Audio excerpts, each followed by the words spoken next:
G20 यानी दुनिया की सबसे ताकतवर 20 अर्थव्यवस्थाओं का 16वां शिखर सम्मेलन इटली की राजधानी रोम में हो रहा है। प्रधानमंत्री नरेंद्र मोदी इसमें शरीक होने के लिए इटली में मौजूद हैं।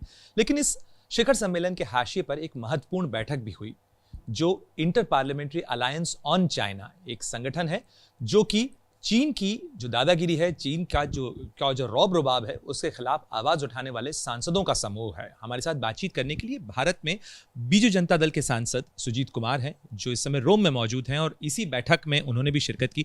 सर, ये अचानक से चीन के खिलाफ इस तरीके की क्या एक संसदीय लामबंदी है?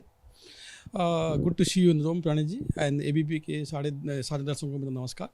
देखिए, ये जो inter parliamentary alliance on China IPAC हम बोल रहे हैं, ये चीन के खिलाफ नहीं है। आपने जैसे कहा कि चीन की जो दादागिरी, गुंडागर्दी, मैं सब स्पष्ट शब्दों में कहूँ तो ये गुंडागर्दी और दादागिरी जो चीन की पिछले 2-3 साल से जो पूरी दुनिया देख रही है, इसके खिलाफ हम लोग आवाज़ उठाने के लिए दुनिया भर के करीबन 20-21 देशों के सांसद एकजुट होकर हम लोग ये जो रूल्स बेस्ड ऑर्डर, अभी 21वीं सदी में हम लोग 1600 सदी जैसे बिहेव नहीं कर सकते। ज़बरदस्ती किसी की ज़मीन हड़प लेना, ज़बरदस्ती जेनोसाइड, जैसे उइगर्स के साथ, तिब्बतन के साथ जेनोसाइड हो रहा है चाइना में। हांगकांग में क्या हो रहा है आप सबको सभी जानते हैं। ताइवान में क्या कर रहा है आप सभी जानते हैं। साउथ चाइना सी, पूरी साउथ चाइना सी को ताइवान बोल रहा है ये हमारा है। तो ये दिस काइंड ऑफ बिहेवियर जो है, ये 21वीं सदी में, ये this is not for civilised nations. तो इसके खिलाफ हम लोग आवाज़ उठाने के लिए ये members of parliament from different countries we have assembled on the sidelines of G20। तो कुल कितने सांसद यहाँ इकट्ठे हुए थे इस मीटिंग के लिए और क्या आगे का एजेंडा तय हुआ? करीबन कल 13 डेमोक्रेटिक कंट्रीज़ के करीबन 25 सांसद यहाँ पे थे। लेकिन हमारे ये अलायंस में अराउंड 200 MPs हैं फ्रॉम 21 कंट्रीज़।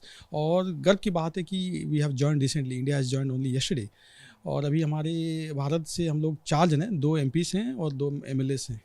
और नोरिन जी हैं अरुणाचल प्रदेश से, डॉक्टर अमर पटनायक हैं उड़ीसा से, और एक दत्ता जी हैं। और इसके अंदर ये भी तय हुआ है कि एक्सट्रेडिशन चीन लोगों का नहीं किया जाए। इसके बारे में भी आप लोग जो है मुहिम बना रहे हैं और इस तरीके के नो एक्सट्रेडिशन कार्ड्स जो हैं वो डिस्ट्रीब्यूट किए गए हैं। थोड़ा इस पहल के बारे में बताएं। क्या ये संभव है कि इंटरपोल कोई सांसद समूह बना के ये कहें कि किसी को एक्सट्रेडिट चाइना नहीं किया जाए और उसका अनुपालन भी हो? देखिए, हम लोग ये नहीं कह रहे हैं कि जो लोग टेररिस्ट एक्टिविटीज़ में इन्वॉल्व हैं या फिर टेररिज्म या एक्सट्रीमिज्म इन्वॉल्व हैं, उनका एक्सट्रेडिशन नहीं होना चाहिए। लेकिन जो लोग पीसफुली अपने राइट्स के लिए, अपने डेमोक्रेटिक राइट्स के लिए, अपनी कल्चरल राइट्स, ह्यूमन राइट्स के लिए लड़ रहे हैं, चाहे वो वीगर्स हों, तिब्बतन्स हों, चाहे हांगकांगर्स हों और कोई भी समुदाय के हों, उनको जो एक्सट्रैड करके चीन में उनको उनकी जान पे खतरा है, तो इसके खिलाफ हम लोग आवाज़ उठा रहे हैं। और हम लोग एक्सपेक्ट कर रहे हैं कि सारे कंट्रीज़ जो भी इंटरपोल के सिग्नेटरीज हैं और जिनका एक्सट्रेडिशन ट्रीटी भी है चीन के साथ, वो ये बात को समझें कि जिनको एक्सट्राडाइट किया जाएगा वो शायद और जिंदा नहीं रहेंगे और उनके ऊपर इतनी टॉर्चर होगी और शायद उनकी हत्या की जाएगी। लेकिन सुजीत जी, इस समय भारत और चीन के बीच में पूर्वी लद्दाख में, अरुणाचल के और जो कहा जाए लाइन ऑफ एक्चुअल कंट्रोल के कई इलाकों के ऊपर जो है दबाव के बिंदु कहे जा सकते हैं, तनाव के बिंदु कहे जा सकते हैं। ऐसे समय में भारत के सांसदों का इस तरीके की बैठक में शामिल होना, खुलकर सामने आना एक मंच पर, क्या भारत और चीन के रिश्तों को और दबाव में नहीं लाएगा? देखिए, इंडिया ऐसे डेमोक्रेटिक कंट्री और हमारी कॉन्स्टिट्यूशन हमको आज़ादी देती है। मैं पहले इंडियन सिटीजन हूँ, बाद में सांसद हूँ, तो या बाद में कोई पार्टी का मेंबर हूँ। तो हमारी कॉन्स्टिट्यूशन, जो संविधान हमको आज़ादी देती है, हम कुछ भी बोलें, कोई भी एसोसिएशन के मेंबर हो, within safeguards, right, subject to reasonable restrictions 19.2 जो है, आर्टिकल 19.2 ऑफ द कॉन्स्टिट्यूशन। तो मैं पहले कह चुका हूँ कि ये जो अलायंस है, this is not against China, this is against the behaviour of CCP and PRC। ठीक है, तो जो आपने जो LAC का बात अभी जिक्र किया है, फॉर व्हाट रीजन चाइना अभी 2 साल में, वैसे पीसफुल बॉर्डर, लास्ट 30-35 साल से शायद ही वहाँ पे छोटे मोटे हादसा जो होते थे उसको छोड़ के कभी भी मेजर कॉन्फ्लिक्ट नहीं हुए हैं। Suddenly for whatever reason, for no reason rather, China ने हमारे ज़मीन को कब्जा किया। It has entered into conflict.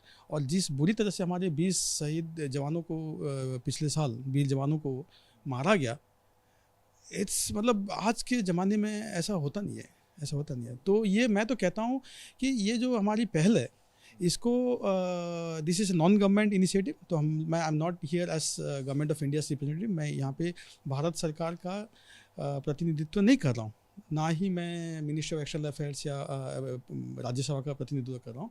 I have come in my individual capacity, क्योंकि मुझे गर्व है अपने देश पे और हमारी जो यूनिटी, टेरिटोरियल इंटीग्रिटी, सोवरेनिटी है, इस पे चाइना का जो खतरा है, इसके खिलाफ आवाज़ उठाने के लिए मैं हिंदुस्तान का यहाँ पे आवाज़ लेके आया हूँ। सुजीत जी, आप विपक्ष का प्रतिनिधित्व करते हैं। निनोंग एरिंग जो हैं, जो इस समूह में आपके साथ हैं, वो भी विपक्ष का प्रतिनिधित्व करते हैं। क्या भारत की संसद का सत्र जो अब शुरू होगा, विंटर सेशन, तो आप कोशिश करेंगे कि इस मुद्दे के ऊपर जो सत्ता पक्ष के जो सांसद हैं वो भी साथ में आएँ और इसके ऊपर एक आवाज़ भारत से जा सके? बिल्कुल। जब भारत की बात आती है तो हम लोग और अपने पार्टी लॉयल्टीज भूल जाते हैं, क्योंकि देश सर्वोपरि है, नेशन फर्स्ट, हम लोग यही कहते हैं। और आपको शायद पता ही होगा कि बीजू जनता दल और हमारे जो लीडर्स हैं, नवीन पटनायक जी, हमेशा देश के यूनिटी, इंटीग्रिटी की बात कहते हैं। जब भी when it comes to national interest, BJD has been at the front of supporting any initiative by government of India. तो मैं बिल्कुल चाहूँगा कि इसमें सारे पार्टीज़ के मेंबर शामिल हों अलायंस में। हम लोग कोशिश कर रहे हैं, इनफैक्ट मैं बात भी कर रहा हूँ 8-10 और सांसदों के साथ, ये सारे पार्टियों से, कांग्रेस से, बीजेपी से, शिवसेना से। तो मैं उम्मीद रख रहा हूँ कि जब आगे के दिनों में और भी सांसद इसमें शामिल होंगे। और रही बात संसद की जो विंटर सेशन की, इसमें मैं हमेशा मैं ये कहते आ रहा हूँ कि जब तक चाइना हमारी जो सोवेरेंटी की इज्जत ना करे, तो हम लोग भी वन चाइना पॉलिसी को रिथिंक करना चाहिए। मेरी पर्सनल विचार है, क्योंकि पहले हम लोग देखें कि अरुणाचल प्रदेश के जो सिटीजन्स हैं, हमारे इंडियन सिटीजन्स, उनको स्टेपल वीज़ा देता था। JNK के सिटीजन्स को स्टेपल वीज़ा, आज भी वो अरुणाचल प्रदेश को मानने को तैयार नहीं है, ठीक है।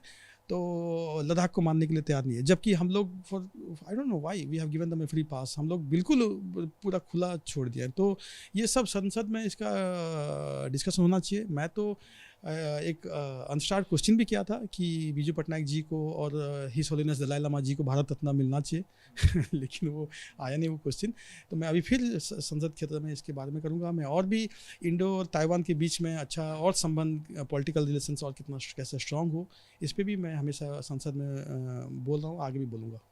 हमसे बातचीत करने के लिए शुक्रिया। तो ये थे बीजू जनता दल के सांसद सुजीत कुमार, जो यहाँ पर इटली में मौजूद थे IPAC की उस बैठक के लिए, जिसके अंदर मुखर तौर पर इस बात की आवाज़ उठाई गई कि चीन की दादागिरी के खिलाफ जो डेमोक्रेटिक देशों के सांसद हैं, उन्हें आना चाहिए और उनको इस मामले के ऊपर सवाल उठाना चाहिए कि चीन जिस तरीके से एक वैश्विक रूल बेस्ड ऑर्डर बनाने की कोशिश हो रही है, उसमें अड़ंगा डाल रहा है। कैमरामैन मान के साथ प्रणय उपाध्याय, रोम, ABP न्यूज़।